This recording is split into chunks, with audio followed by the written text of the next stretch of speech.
Hello and welcome back to Vox Terra. Today, August 12th of 2023, we've recently seen in the news, or if we're there, unprecedented wildfires in Hawaii, a place long considered over my lifetime a tropical paradise, largely immune from the extremes of weather.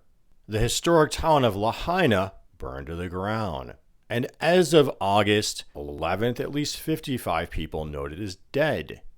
Well, today I'm going to focus on or analyze or amplify an interview with Kaniela, the director of the Green New Deal Network. I was born and raised in Maui. I'm Kanaka Maoli, native Hawaiian, come from 7 generations. His interview highlighted many of the points that I feel our media has historically ignored.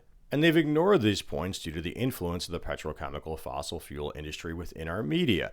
Well, I want to start with this quote about "this isn't supposed to happen here." We're a tropical island here on Maui.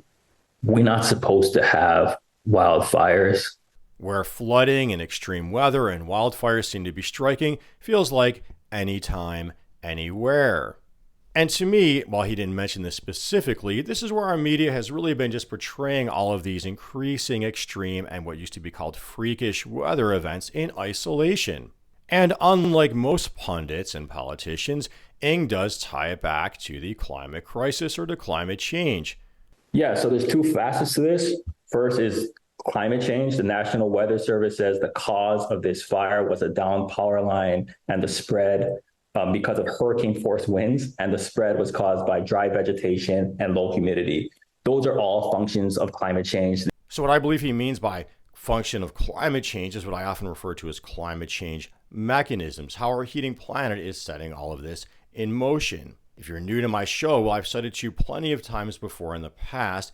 NASA, our Earth is roughly 2 Fahrenheit hotter than it was at the start of the Industrial Revolution or the era of fossil fuel burning. Along with this increased heat has been, citing to NASA again, an increase, this is a 2019 article, of wildfire season over a quarter of the Earth's vegetative surface. Now, I've also cited to you before to the Union of Concerned Scientists showing something similar, that wildfire season, range, and intensity has all been spreading with the heating planet. Because a hotter atmosphere retains more moisture, it pulls it more greedily out of the soil. So when it rains, it pours, or it just holds on to it and everything dries out. Well, that downpour to super dry creates a vegetative whiplash along with the heat, very stressed plants, and all that is creating the conditions for wildfire.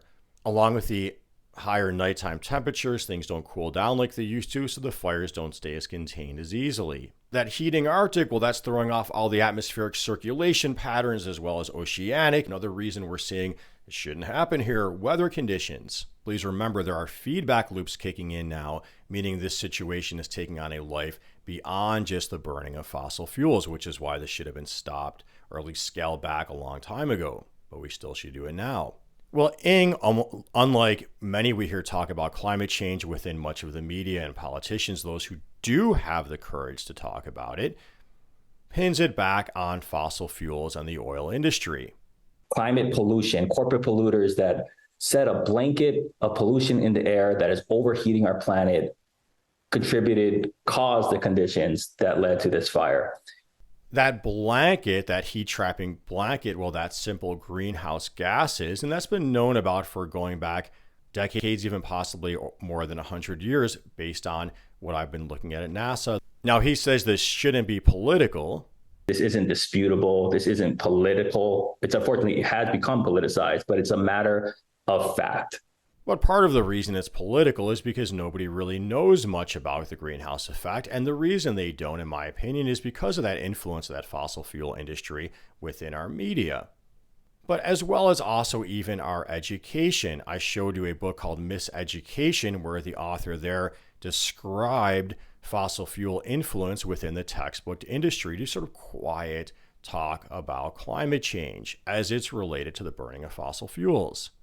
And interestingly, when he's talking about the burning down of Lahaina, said the Lahaina was a Disneyland, as he called it, of colonial capitalism within Hawaii.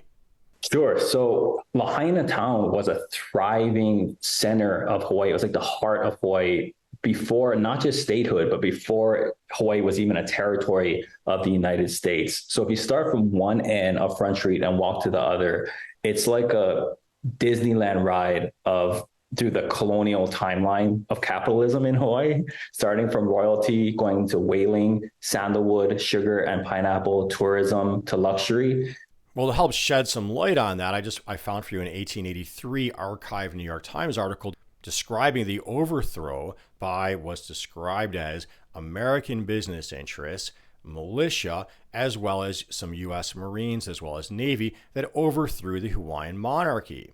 And that's a big part of our history, really all school kids, all Americans should know about, because not to self-flagellate, we should know about it so we understand these wars we're getting into may really be for a lot of hidden agendas, a lot of different business interests. And to me, the fire is a tragic symbol of this trajectory's terminal point, like where it all ends up if you continue down this mode of extraction. Now, he describes the impact of this takeover of Hawaii, that it's still with us today. The children of these initial business interests, metaphorically, I mean, here, are still in power now. And that it is their policies that got Hawaii into this mess directly by their poor land use. In addition, there's mismanagement of land. The original big five oligarchy in Hawaii, missionary families that took over our economy and government, they continue on today as some of our largest political donors and landowners and corporations. They've been grabbing land and diverting water away from this area for a very long time now, for generations.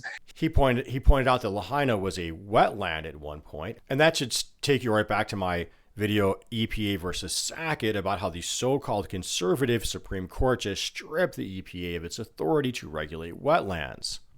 And Lahaina was actually a wetland, but because they needed water for their corporate ventures like golf courses and hotels and monocropping, that has ended. So the natural form of Lahaina would have never caught on fire.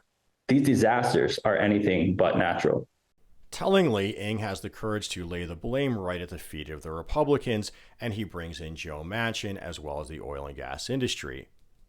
Donald Trump, Ron DeSantis, Tim Scott, Joe Manchin, oil companies, and anyone in power who denies climate change, to me, are the arsonists here. Well, what might he mean by that? I've shown you two open secrets. The lion's share of fossil fuel money goes towards Republicans. We can look back on Republican policy, going back to the Gipper, that's Ronald Reagan. Jimmy Carter before him put solar panels on the White House. Ronald Reagan came in and took them down.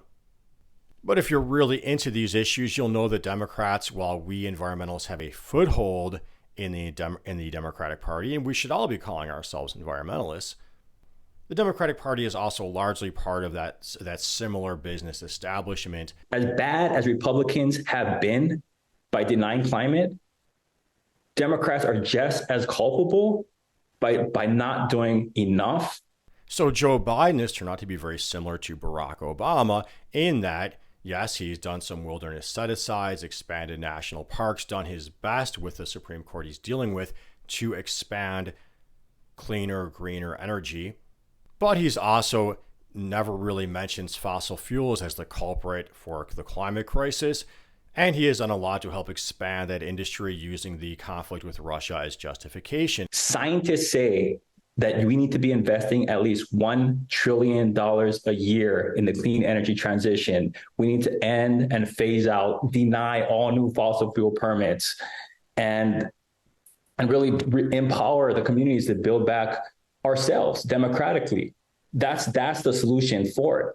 He needs to lay out that vision, what we've been demanding from a Green New Deal, if he wants communities that got him elected to come out. And again, that's the problem really with Biden is we, meaning the environmental movement, wants him to champion the vision that we've been calling for, but he wasn't really exactly one of us. We're all aware of that. And we're aware that going back to Republicans as the Republican Party is currently configured is going to spell more of the same, but worse. You're going to give those industries, those deniers, more power within government, within media than they already have. We've got a foothold with the Democrats. It's up to us to organize, to ring the bell, to get active, to get involved. Well, partner, hope you found this video interesting, informative, helpful. Please make sure you're subscribed to my channel. Yeah, click that there notification bell. Thank you to my 2 patrons of Patreon, Bella Grissi and Environmental Coffee House. And as always, until next time, peace be with you.